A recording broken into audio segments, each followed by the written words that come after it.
The Mississippi Gulf Coast Junior College football team was about to take the field, but they were stopped by the refs because the front man of their team was wielding and revving a chainsaw.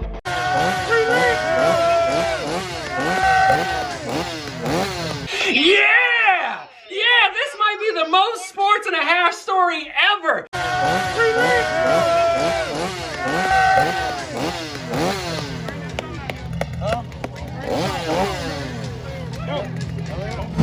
And their coach was like, huh?